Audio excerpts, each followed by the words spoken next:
Hey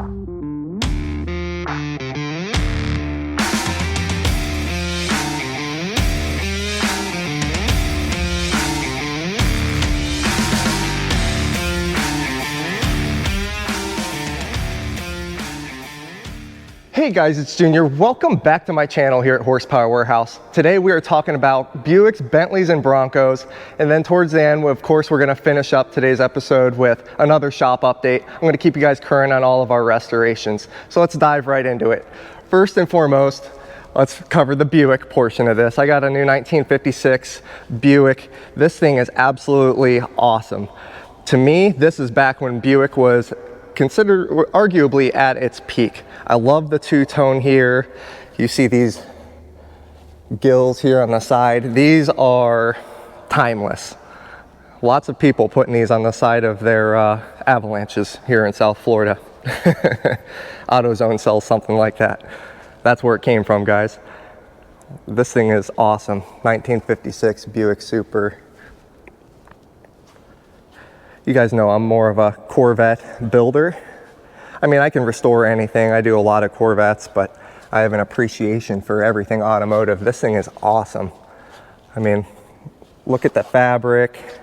This one actually has AC down there. Really, really nice car. I love the two-tone with the white top, big white walls. Super, super classy car. And that's a big girl. That is a lot of car with a lot of chrome. Man, a cruiser. Yeah, but I'm not gonna spend too much time on that because, you know, we do a lot of sporty cars around here. But I also have something else. I finally got my hands on one of these. Before we get into the Bronco real quick, let me show you something neat. My father purchased this car, new, 1979. It's just a little turbo pace car. He actually tracked this down. This is the actual car that he bought in Ohio in 1979. Believe it or not, he purchased it in Ohio, so that's where it stayed. He put this ugly fins on there, the Krager fins. I don't know if he's gonna sell this car. I severely doubt it, since it's kind of got a soft spot in his heart. Apparently, if he tracked it back down and purchased it. You see how it's a different color here? I guess when he was a kid at some point, someone came through an intersection and just bumped him and he had to have that repaired. And that was one of the key points that he noticed when he was looking at the internet ad. He went, hey, you know, that corner looks kind of like the corner on my car. And then, you know, he finally found the VIN number and sure enough, there she is. I love the Fox bodies. You know, I cut these up into race cars, so I'm not good with keeping them stock, but I have a definite appreciation for the Fox body platform. But let's get on to the new Bronco.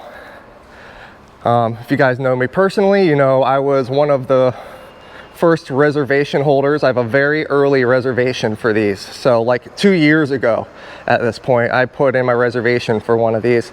I wanted to purchase my wife a Wild Track hard top luxury package, fully loaded, you know, with the leather and such, because I like to spoil my wife as much as my bank account will allow.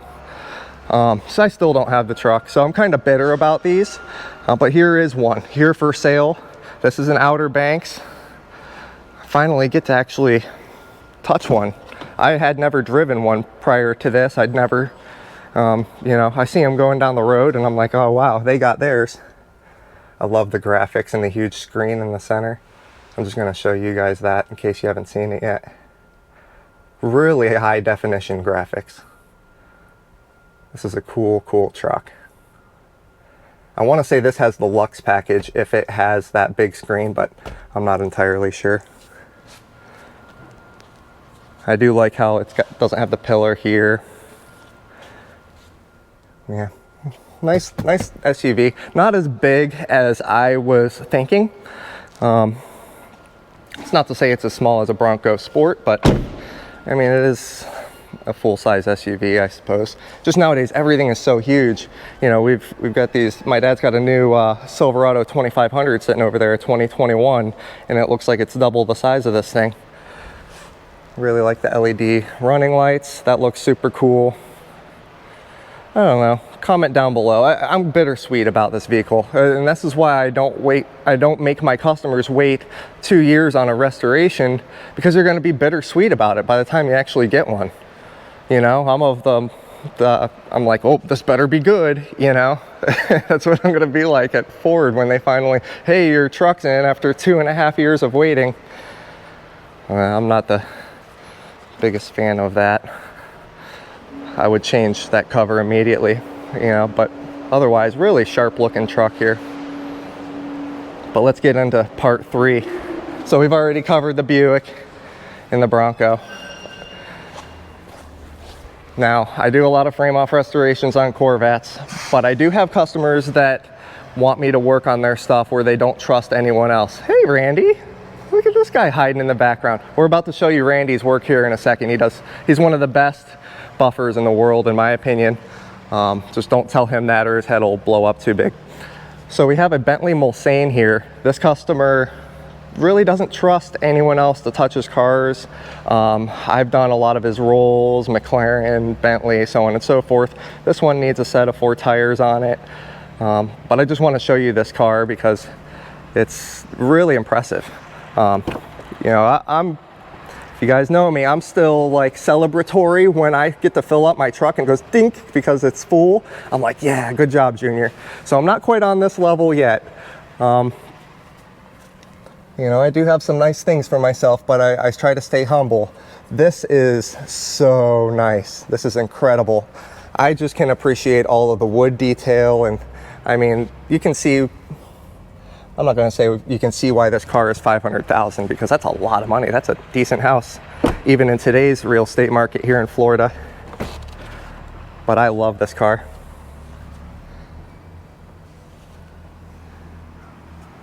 I mean, how much money would you have to have in the bank before you could splurge $400,000 or $500,000 on a Bentley like this? Comment down below. I'm curious what you guys would say. I guess it matters how much you love the car. This thing is just awesome though.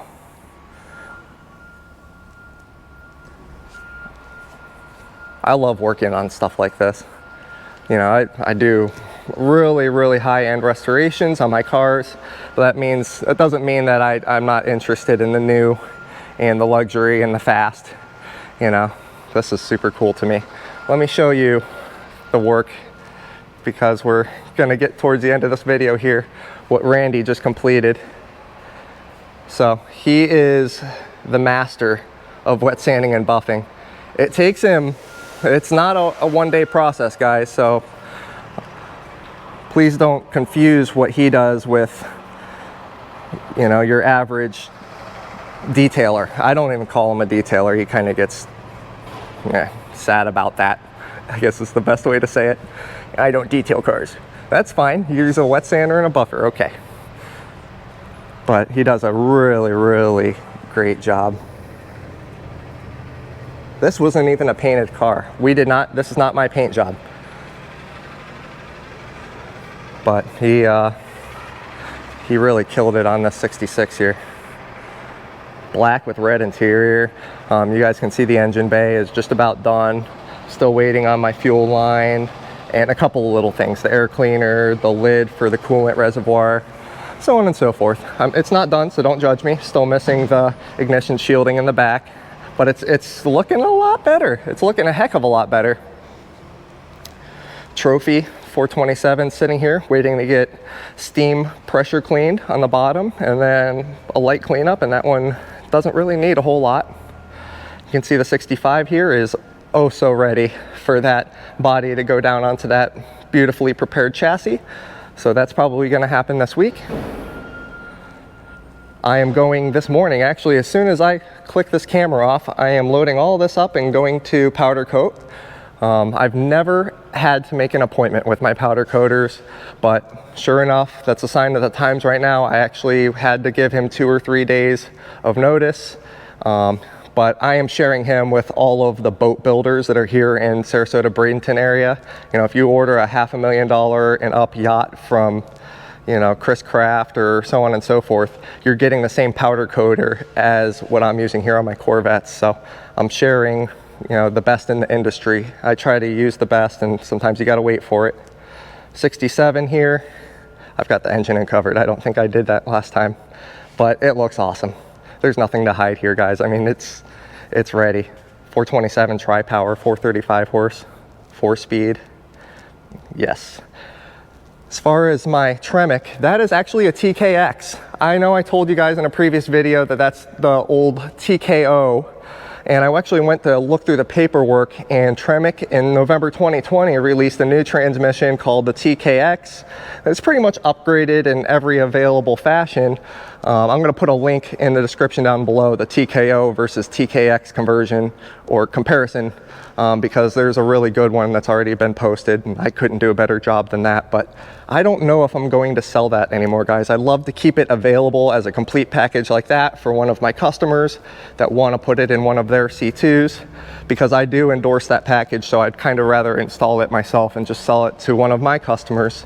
And also, they are like hen's teeth to get right now. They're really back ordered on pretty much every available distributor for the complete package, that is, with the drive shaft and everything. So probably going to hold on to that. If I'm building a car for you, then I'll make it an available option. I think that's probably the best way to suit my customers. I don't want to sell out a good part from under them. But comment down below, guys. Let me know what you think about what we got going on today. What was your favorite car? Do you like the Buick, the old school 56 Buick? Do you like the new Bronco that just came out? That's a really, really neat one. Or this guy, this piece of British luxury. Or maybe it's a little VW now at this point. I know Volkswagen Group took over Rolls-Royce. I'm not sure how that went with Bentley, but nonetheless, really, really nice car. Let me know down below what you guys think. Thank you guys so much for joining me. Until next time, take care.